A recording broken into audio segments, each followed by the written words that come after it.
counting.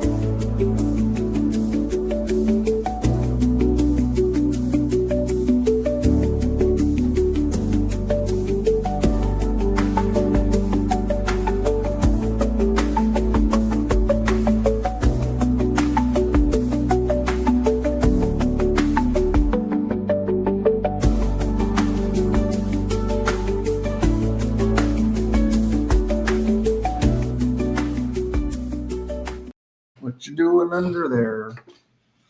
Hey, fam. Hey, fam. Look who's here with me tonight. It's been a while since I've had Bronson on a What's up, everybody? masterclass. Karen's on. In fact, StreamYard's on. it's been a while since I've had a live masterclass. It is. Lately, I've been dropping. Do we need to like talk louder because it's so far away? You feel like it's far away? I do feel like it's far away. Well, what? Talk like You want to be? You want to be? Hi, this everybody. close? How are you? Sorry. That feels like it's all up in my grill. Didn't mean to interrupt you. You can't help it. I'm sorry. I forgot what I was saying. And that's why I apologize, because I know I totally interrupted you and made you lose It your train of has thought. been a while since I've done a masterclass. I have been dropping some previously hidden masterclasses on my YouTube that were originally recorded a couple of years ago when I used to do these as Zoom calls. And then I hid them away for my Facebook group and the Academy. And so I realized all these great topics never got published publicly. So I am going to be doing that going forward on my channel. Maybe 2 or 3 weeks out of the month, I'll be dropping a former masterclass. And then once a month, I'll do a live masterclass. So instead of our weekly Monday masterclasses live, it'll be a monthly live masterclass. And then the Mondays will continue with some recorded ones. Yes. And since we weren't on Sunday, this is where you got the idea for me to be on. Yes, I invited him on because I got a great question on my Zoom call in the Academy this weekend about metabolic flexibility, and something that someone heard on a video out there. As people do. And got confused. As people do. And I said, hey, since we're not doing our coffee chat this weekend, why don't you come on my masterclass and let's do a whole deep dive on metabolic flexibility so we can clear up the confusion and help people understand what metabolic flexibility actually is versus what you are told it is by some of the gurus out there. Yeah, for those ladies that are on, I'm curious if you could put in the comments what you think metabolic flexibility is. Ooh, yes. I'd be very curious to see. Because we hear a lot of different things. We hear that you need to do a lot of different things. We hear that metabolic flexibility is important, but nobody really talks about what it is and what it's not. And there's some people that are really big in the space coming up with definitions out of their butt about what it is. And it drives me crazy. This is another reason I wanted to do this with him, because when it comes to actual scientific or biological or physiological processes, things that have definitions. Well, let's get into that. You get very. I get hot. Trigger. I went off the rails last night, and I shouldn't have. Thank you for keeping me sane. I had a knee-jerk reaction to some content that I saw online, and she brought me back down to reality and said, chill out. It's not that big a deal. But over the past decade that I've been doing this, the biggest struggle that I see people having is trying to interpret everybody using different meanings and saying the same words, but meaning different things when they say them. One person says ketogenesis is this. One person says it's this. One That's person true, says yep. the keto diet is this, and they're talking about ketones. One person says the keto diet is this, and they're talking about how much fat you get. One person says it's this, and they're talking about how much protein you don't get. It's just, and I will say, it's so frustrating. I share your frustration. Yes. When it comes to my clients and members, because, and that's where part of your frustration comes from. Part of it comes from you understanding things and people using them incorrectly. That irritates you. But also we both get so passionate about it because we see people being misled. We see people being confused. And it's not even, a lot of it is not intentional. Thank you. He's filling in my words for me today because apparently I'm having a perimenopause night and every third word is escaping me. It's not intention, it's ignorance. There you go. Yeah. And not in a derogatory way, just people don't know. And even some of these experts. And that's why they will say it confidently. They will say it passionately. And that makes you think that what they're saying is correct because they believe it to be correct. They truly think that what they're saying is correct. They're speaking in their authentic knowledge. It's just that it's wrong. So that's where we're coming. That's where this topic is kind of coming from. And just a real quick short list of the terms and words that people use a lot and really don't apply them appropriately or shouldn't be using at all. And we'll start with calories. Your favorite on that movie snippet. Yes. Your favorite movie that clip. word, you keep using that word. I do not think you know what it means. Calories, ketogenic diet, ketosis. Metabolic flexibility. Those are probably the top 4. Carbs versus glucose. We just had that Carbs, yes. conversation. People say carbs all the time. When they're not talking about carbs, they're talking about glucose. Yes, that's another good one. Those are probably the top 5. Oh, I don't know how I can fit this Ketones? one. Metabolism. Oh, yeah. Oh, gosh. That's one of the biggest ones. That's probably at the top of the list. I think that would be metabolism, then calories, then metabolic flexibility, then ketosis, ketogenic diet, and carbs. We should write that down because that's a talk. That's a whole. We could just go into each of those. It's at the beginning of this video. Well, but so I we would go back and like we review. could go. It is okay. Yeah. We could just we could do a video just on each of those. Each of those terms. And what We they did a actually coffee are. chat once with that title about that term does not Right. mean what you think Right. it And means. we have to look at that. I don't remember what we talked about. I don't remember either. I think we probably did talk about metabolic Some of these flexibility. things. Because Yeah. I know we've talked about this before.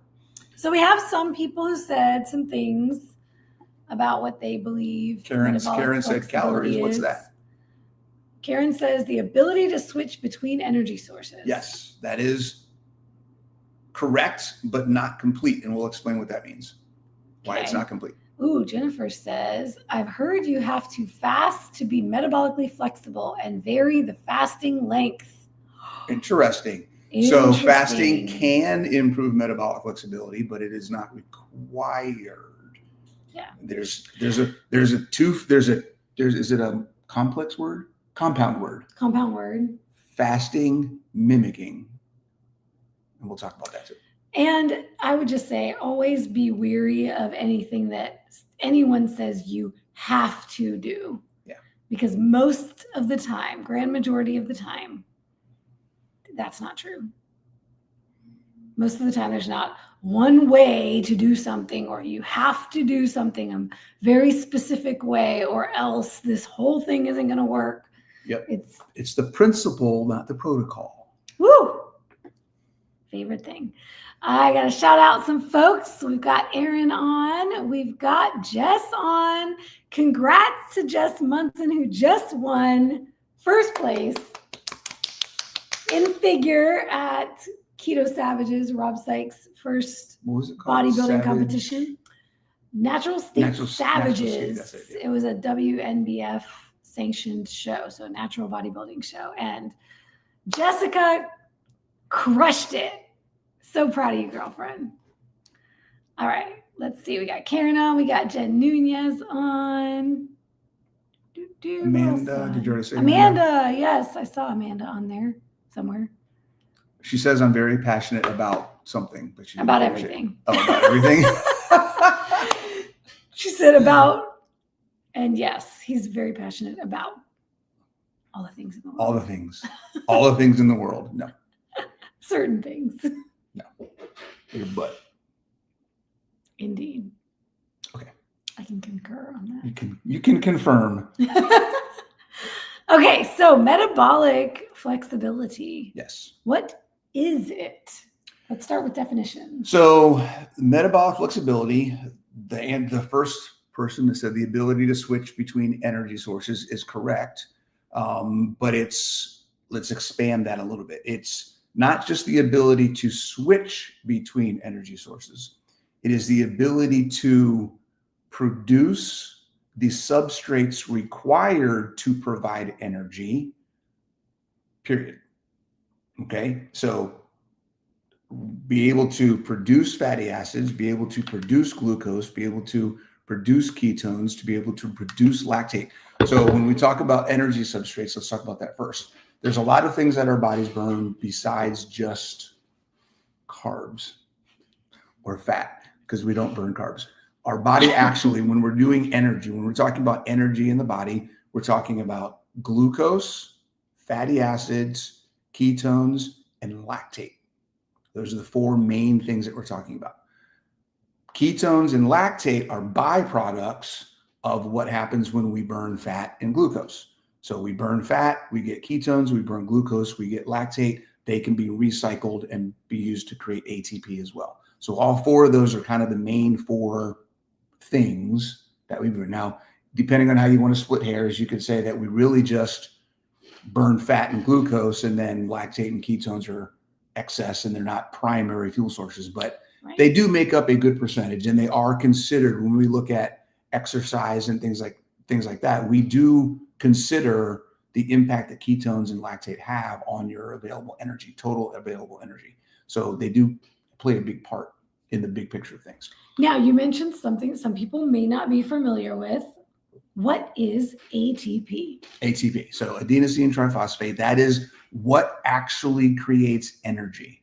Okay, that is the creation of ATP, and the break apart of that is what makes energy. So when we talk about energy management, this is why calories don't matter, don't work. They're irrelevant to biology. We take fat or glucose, we break it down into a couple of different things. Basically, fatty acids get shuttled into a system called through fatty acid oxidation, and glucose gets shuttled into either aerobic or anaerobic, basically, if there's oxygen or not, and it can get shuttled into what's called the Krebs cycle. So there's different cycles. I don't want to get too far into all that, but fat gets broken down into ATP, glucose gets broken down in ATP. ATP is the actual energy that our bodies use. It's what creates the reaction that our bodies respond to in another reaction. It's a series of biochemical reactions that cause things to happen in the body.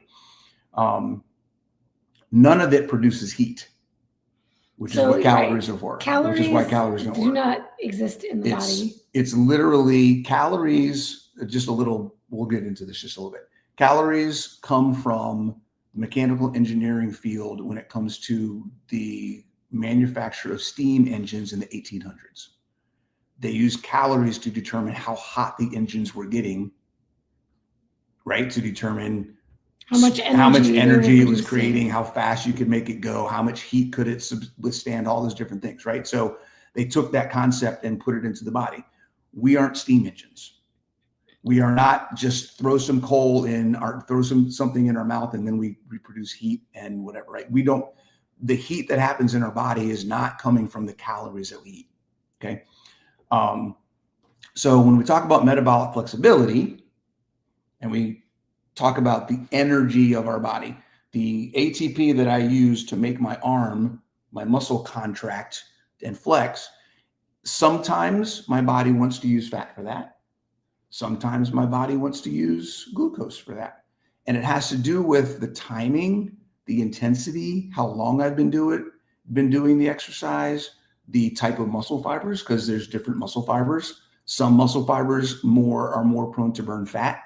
Some muscle fibers are more prone to say that 10 times fast, prone to burn glucose.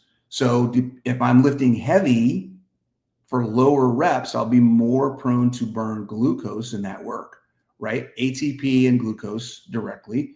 And then if I'm doing something really light for 20 reps, I'll probably be burning more fat. If I go for a run, I'll be activating muscle fibers that require more fat than require more glucose. If I'm doing a bunch of burpees, it could be a mix, right? So it's never 100% all one or the other. Okay, maybe we should There's always going to be a mix and a kind of a continuum of where it is on the meter. If I got fat on this side and carbs on this side, it kind of will go back and forth between whatever the requirement is. So let's apply this to what you all may have heard about exercise. Yeah. Certain types of exercise use fat for fuel. Certain types of exercise use glucose. So that's where, if you understand the mechanisms, then you understand that it's never 100%. You're only using glucose for this type of exercise, and then you're only using fat for this other type of exercise. And this is where the whole zone 2 thing came from, about how you have to be in the fat burning zone. And the fact is, your body is making those decisions. You are not making those decisions. So, and that's a really good point, because that's where metabolic flexibility comes in.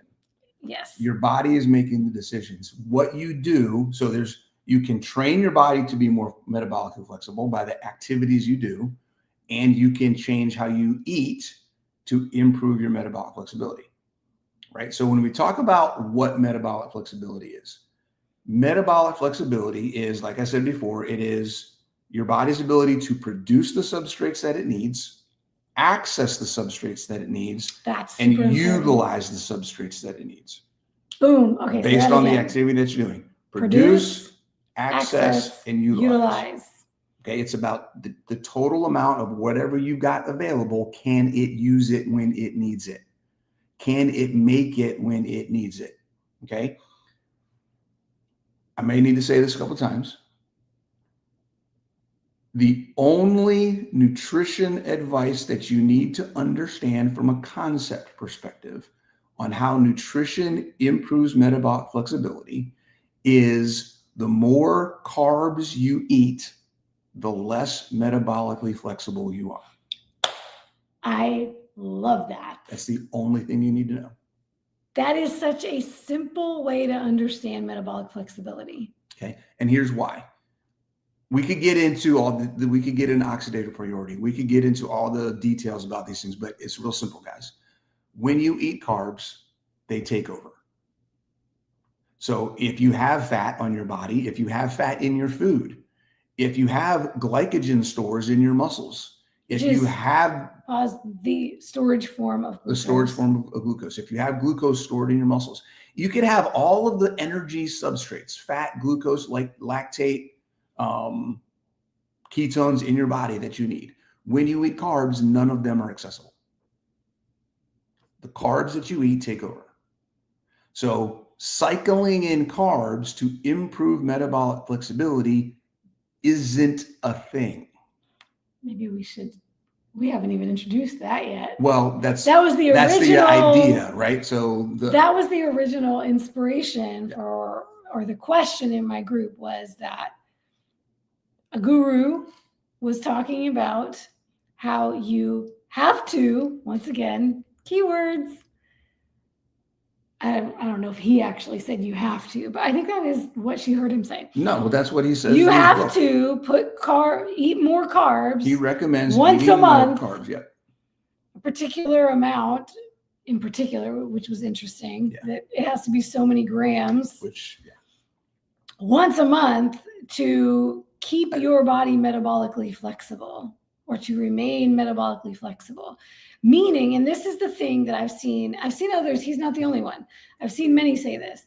You have to get out of ketosis, cycle out of ketosis. You have to cycle in carbs every so often so that your body continues to be good at using carbs. Right. So there's a couple things to this. And that's what we want to debunk. Right. And this goes into I don't think that word means what you think it means, right? So the way that they're using metabolic flexibility is focused on a digestive process, not a bioenergetic or metabolic energy process. Okay, that I understand. That I can see. Right. I can see. Yeah. But I think they're mixing. They are. They're Absolutely. Absolutely. Right. So saying that, now there's an argument to be made that who cares? Right. But saying that if you don't eat carbs, your body can't process carbs. Okay, great. But if I'm not eating them, who cares?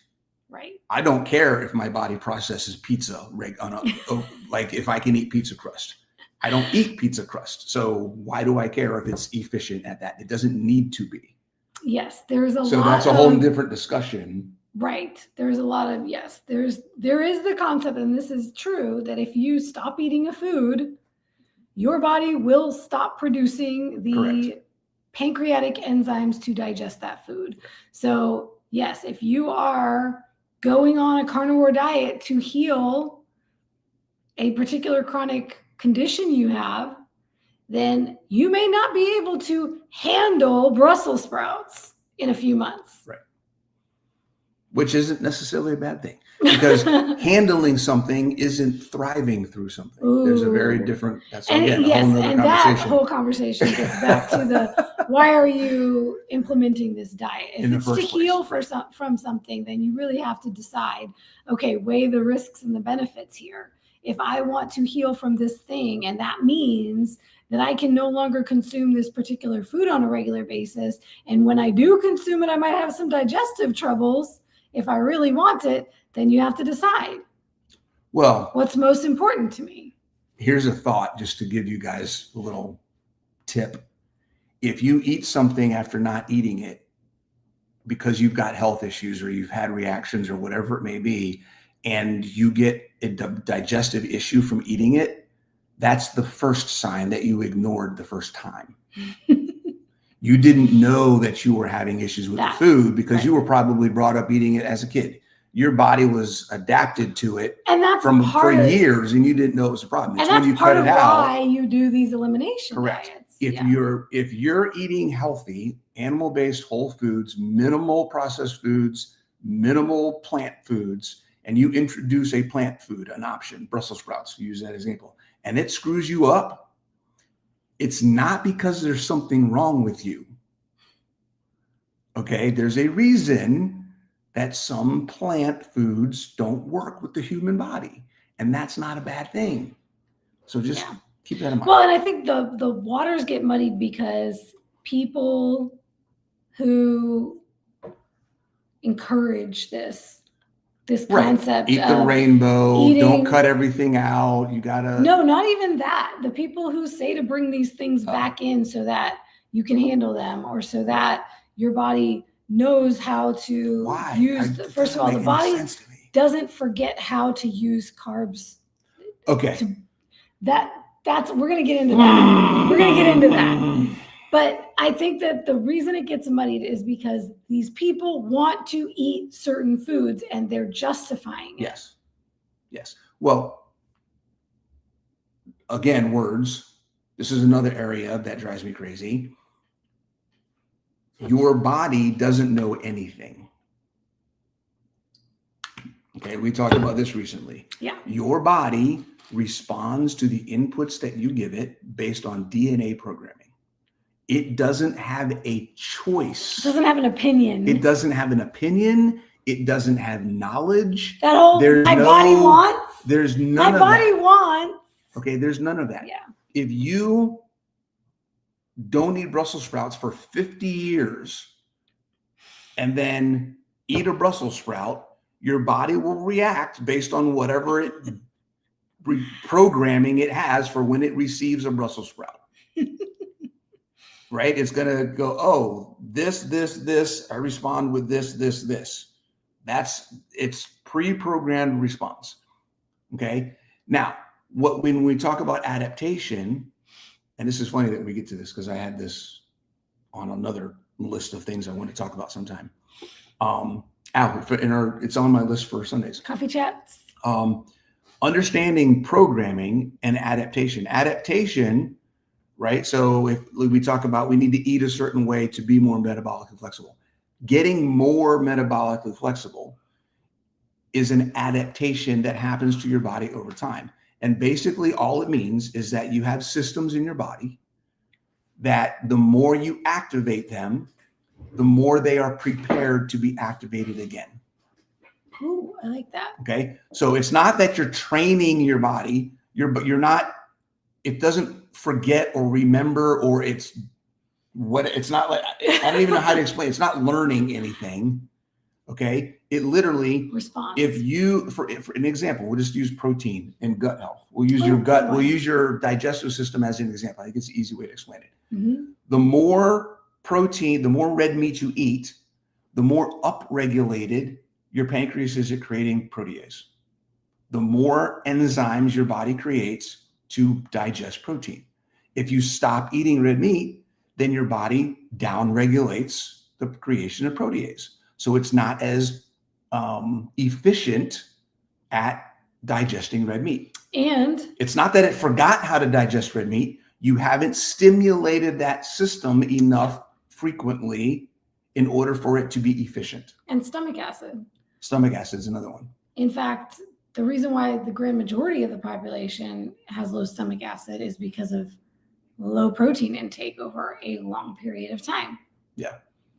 So that's something we don't talk about. One of the bad things about low protein, if you're not getting enough protein, digestive issues, it's not just,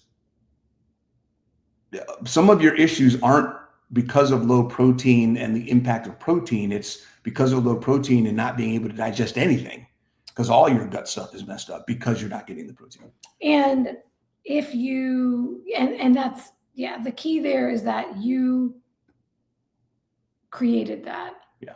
Right. So that's where a lot of our issues come from, right? Think about leaky gut, right? Mm-hmm. Certain things irritating the system, inflammation, create the loosening of the tight junctions.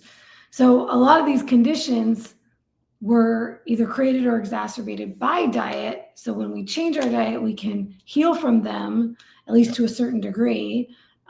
We can start producing the enzymes we need again as we introduce foods and things of that nature. So if you have certain foods that are higher carb that you want to be able to consume, here's the thing.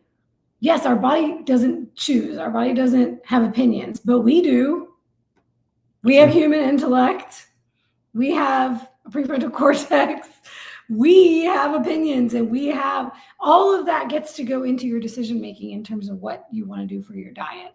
But what we want to clear up is, and the problem with when experts and authorities that you see online say things is that it gets into your head. And if you are struggling with things like carb addiction, sugar addiction, food struggles, and you're struggling to let go of these foods that you were attached to, those kinds of things sit in your brain and you go, oh, maybe I need to have this pizza or this donut. And usually that's not even what they're saying, but it ends up going there because that's where the emotional brain goes with it. And let's talk. So we talked about the first part of the confusion I think people get with metabolic flexibility from the energy perspective versus the digestive piece. Okay. So being able to process foods that we put in our mouth is different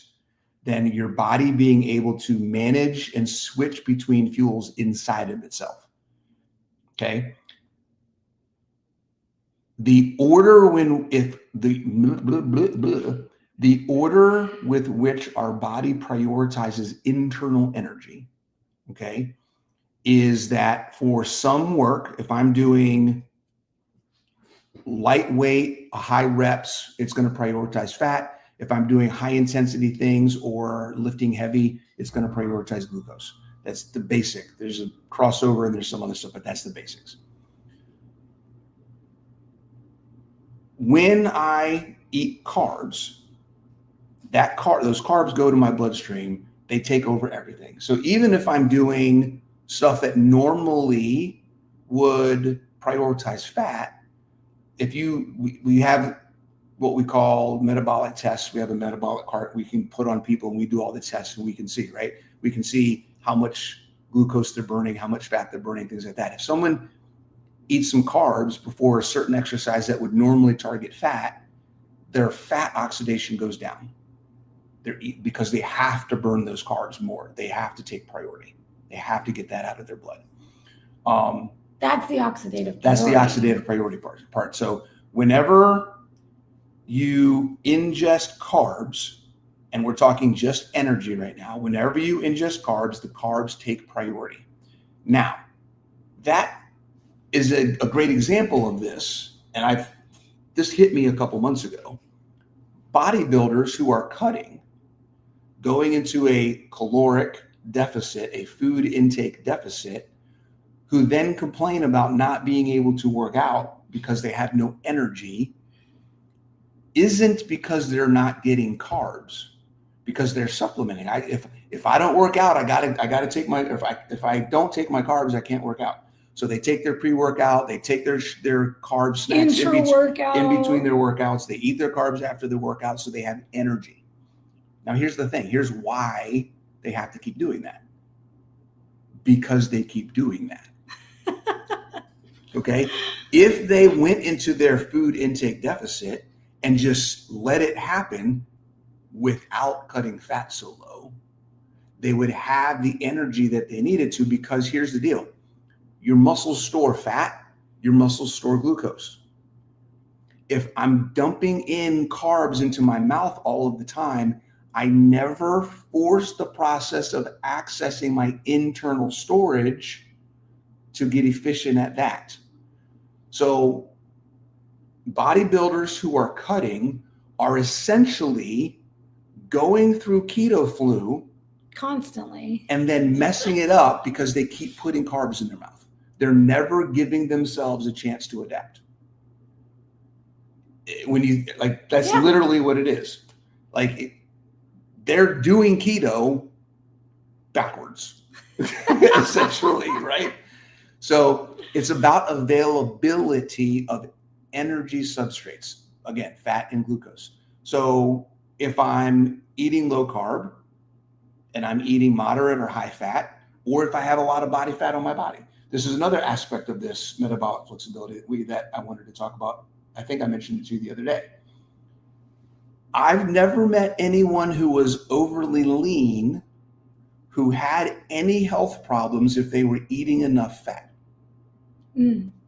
So we have a lot of women we dealt with who are 10% body fat, and many of them have signs of overtraining, have thyroid issues, can't grow muscle, can't gain weight. They got all these dysfunctional things. Yep. Every once in a while, you find somebody a woman who's very lean, but she's eating 150, 200 grams of fat, not gaining weight because she's maintaining a balance between the fuel intake and the activity, and she's not having any health issues. And you wonder, what's going on there? Just being lean isn't a problem if the fuel is available to support your metabolism. That's right. We were going to talk about energy availability. Yes. If the energy is there, which is the same reason why someone who's 400 pounds can do nothing but eat. They could literally eat protein with minimal fat, just enough to get the vitamins out of the protein, but way less fat than we would probably normally recommend. Yep.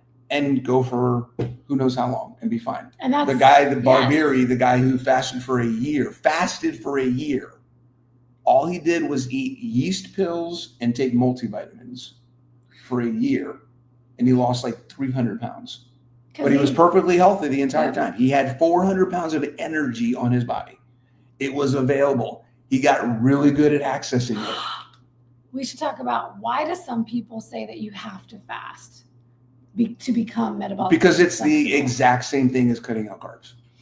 This goes back to the fasting mimicking. What is a ketogenic diet? Well, and this is why you have some, especially a lot of the doctors will talk about like these particular things, because they deal with people who are metabolically, what's the term I want to use? Dysfunctional. Yeah, metabolic syndrome. I mean, people who have metabolic syndrome. Yeah.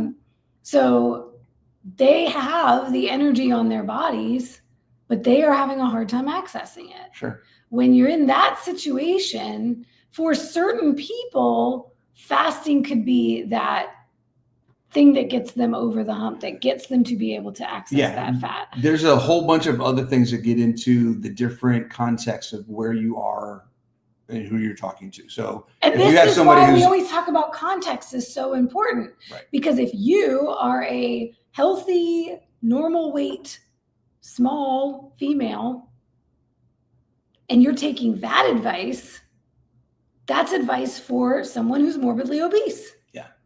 And that's not going to work well for you. You're going to end up being one of the women you just talked about. Hair falling out, all kinds of stuff. hair falling out, yeah. Yeah. Bleeding gums, who knows what else. Amenorrhea, not having a period, all sorts of things. So different contexts for different people. Someone who's really overweight, maybe has high inflammation, has some other medical issues. Maybe they're on some medication. Medication is a whole nother conversation that can mess up all sorts of different things. But all of the hormone and endocrine interactions with your activity, with your body fat, more inflammation, higher cortisol.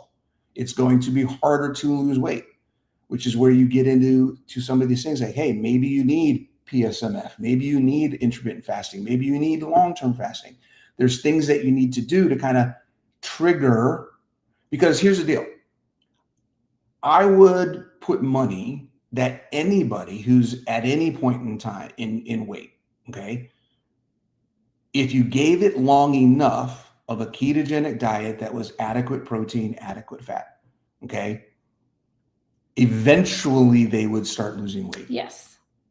Some people, it may take 6 months for them to start losing weight by following a full 2 or 3 meals a day ketogenic diet.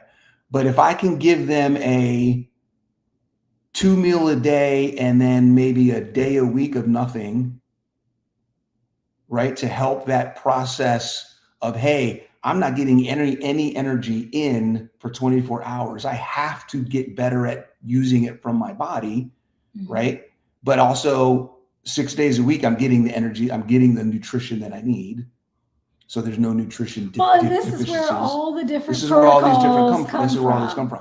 OMAD and IF and all of they're not alternate for day everyone. fasting. Yes. They're not for everyone. Yep. I would say that probably 85% of the people who are looking to do this, even just for weight loss, could improve their metabolic flexibility, improve their fat loss, improve their health just by cutting out processed food and carbs. 100% agree. And if you just do it consistently, you won't need any fasting protocols. You won't need any cycling protocols. And you won't need any special weight loss supplements or drugs. Or magic program. Well, and the reason why these things exist is because what? Oh, I went off plan. I'll fast today. Well, but to get back into ketosis. But to your point, and it's this constant hamster wheel.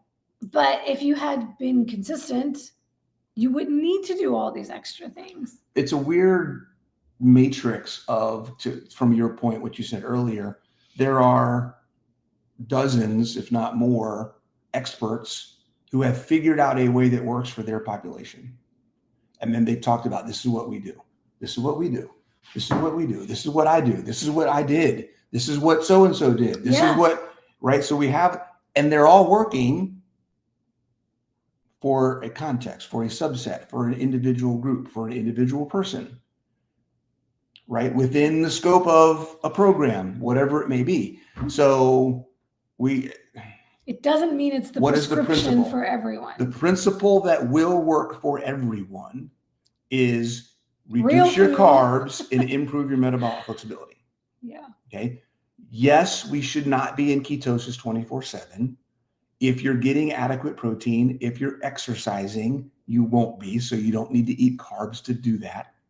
And that's the other myth, is this concept that you need to be in ketosis all the time. You don't, which is where they've got it right? Not being in ketosis is a great thing. There's nothing wrong with breaking ketosis. But you don't have to force not being in ketosis, because your body's naturally going to go in and out of the ketogenic state. Ketosis state of nutritional ketosis. Right. Yes. Which is, that's a perfect example. I know you didn't mean to do that, but that's a perfect example of where people miss the mark. Ketosis is not ketogenesis. Your body can make ketones without you being in ketosis. Did you know that? Happens to me probably 95% of the time, right? I'm almost never in ketosis. Let's talk about that. Why might someone like us, because it's true for both of us, if we were to test our ketones, why might we see 0.1 or 0.2 or maybe nothing? I never eat carbs, and I eat a pretty good amount of fat on a regular basis, and I still got body fat on me. And I think the last time we did testing, I think I was over one once out of like a month, one time out of a month. And I was like 3 or below pretty much every other time. And this question just came up in my group this week too. So to be honest with you, there's 4 or 5 different theories, but nobody really knows. But if anybody's interested in going down a rabbit hole, look up Amber O'Hearn's blog, which I can't remember what it's called.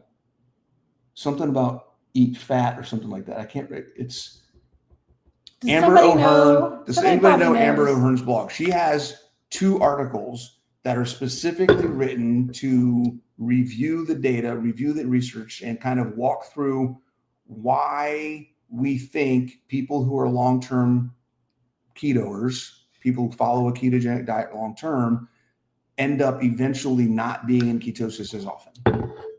And there's a few different things. The most common one is you get better at using ketones. Right. So that's what I just explained in my group. That's the most common theory, which holds some weight. And it makes sense, because if you think about it, when you first start and you're using the pea strips, you're going to see higher ketones on the pea strips until a couple weeks in. And then those, you're not going to be registering super high ketones anymore. Why? Because you're not peeing them out anymore. Now you might see them on a blood meter. But over time, if you stay consistent, and I usually see it with people who are active. Yeah, people that are active tend to be, if you have more muscle mass, you tend to have lower ketones. But yeah, I think outside of it's been over 7 years I've been doing this. Outside of that 1 month last year that I tested just to see what it was, that's the only time I've ever looked at my ketones. Don't test. Don't worry about it. So metabolic flexibility is how well your body can produce, access, and utilize its own internal process of energy, right? The best way to activate that and make it efficient, and here's why cutting out carbs, here's another aspect. Cutting out carbs does 2 things. One, it allows you to access what you have, right? So there's the access. I've got it stored, so let me use it. The utilization is, the more I do that, the better I get at it. And then we didn't talk about the production. So here's the really cool part. Everybody's afraid of gluconeogenesis. Oh boy. Without gluconeogenesis, we could not be metabolically flexible. It's true. Okay. When you eat carbs, your body doesn't have to make glucose. So anything that you do doesn't get pushed through gluconeogenesis because it doesn't need it. You're eating it. It is making the system of gluconeogenesis inefficient. Okay, when you stop eating carbs, your body goes, oh, I need glucose. He's about to go exercise. I need to increase my blood sugar. What am I going to do? Oh, well, let's see. I'm burning fat, which when I break down fat for energy, I get two things. I get ketones for the brain mostly, and I get glycerol, which goes right into gluconeogenesis and turns into blood sugar that goes and turns into blood sugar. Wait, you mean it's not only protein driven? It is not. It's not driven by how much protein I'm eating? Protein is the last thing that your body wants to use for energy. It won't turn protein into glucose unless there's nothing else available. So if you're getting adequate fat, if you have fat on your body and you stop eating carbs, then gluconeogenesis will focus on getting better at using fat to make glucose. That is metabolic flexibility. And being able to produce glucose from fat and ketones and use all of them for energy. And it's not going to produce an excess. Right. It only makes what it needs. That's right. The excess is demand driven. Yeah. So you literally do not ever have to worry about gluconeogenesis. It is there for survival. We need it. You cannot follow a ketogenic diet without gluconeogenesis because our body does need glucose. It doesn't need carbs. It doesn't need carbs. But it does need glucose. Remember one of the terms we said, do not mix up carbs and glucose. They are not the same thing. Right. Do we cover everything? Oh, why, besides what you just said, why is cutting out carbs the way to metabolic flexibility? Not adding back carbs when you have been low carb keto for a long time. It doesn't work the other way. Yeah, you don't need to. Well, because you don't need because to. of oxidative priority. Yeah, it's the same thing. If I have to stop eating carbs to increase my metabolic flexibility, when I have good efficient metabolic flexibility, how does eating carbs make me more metabolically flexible? That's the whole concept that doesn't confused. Make any sense. You do not have to flex out of keto to put in carbs to remain metabolically flexible. Okay. You need to. Since you just said it. You need to cut the carbs out in the first place to become metabolically flexible. It's the cutting of the carbs. And that is the crux of where this question came from. If you stayed on for the 45, 50 minutes that we're on here, you do not need to flex out of keto in order to maintain weight loss, in order to maintain metabolic flexibility, in order to maintain a good, healthy, functioning metabolism. Okay? You do not need to flex out of keto. And the reason why is because, one, keto is not synonymous with ketosis. Number one. Do you need to come out of ketosis every once in a while? Probably a good idea. You don't need to do it with carbs, protein, and exercise. Okay? And then the second one is metabolic flexibility is an internal group of systems that has nothing to do with you eating carbs, other than when you eat carbs, you make it worse.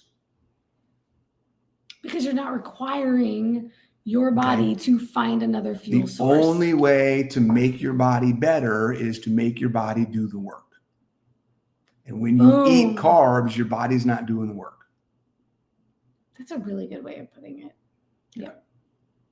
So keto flexing, the way that many people are talking about it, is not where it's at. I'm sorry. As much as I love everybody that's talking about it, and this is one area that Look, we just like to Scientifically, clear up it the doesn't make confusion sense. It because doesn't we make don't sense. want you to be Yeah. confused and end up going in a direction because you heard something that's Right. wrong, that it ends up doing more harm than good for you. Yeah, it's not biologically accurate. This is the term I was looking for. There you go. And just a little side note, the reason I'm hot on this now is because I actually have a paper that I spent the last 6 months, I don't know how long we've been working on it, 6 months writing, that has been submitted. And we're just waiting on reviewers to get it published. That covers some of this stuff. So Exciting. cool. Wee-hee. All right. I think that wraps it up and ties it with a bow. Yeah, we kind of went in a very roundabout, circular, squiggly path, but hopefully that brought everything together for you guys. Becky says, such a great masterclass. Thank you for spelling it out so comprehensively. Cool. Good. That's why I got this guy here.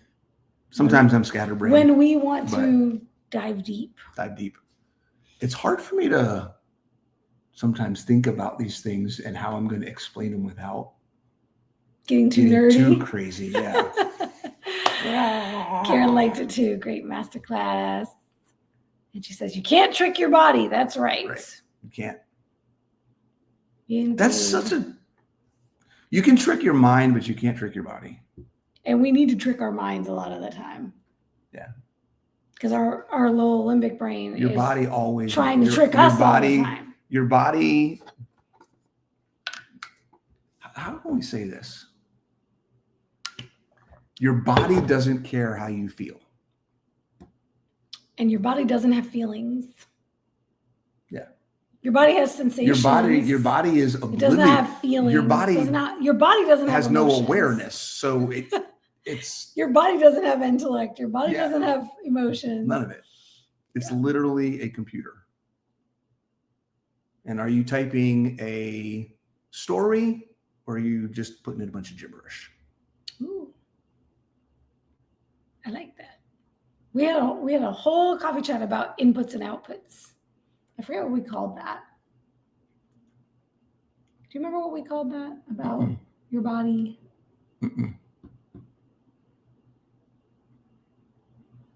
All right, fam. On that note, he's trying to go into the gutter right now. I'm behaving myself.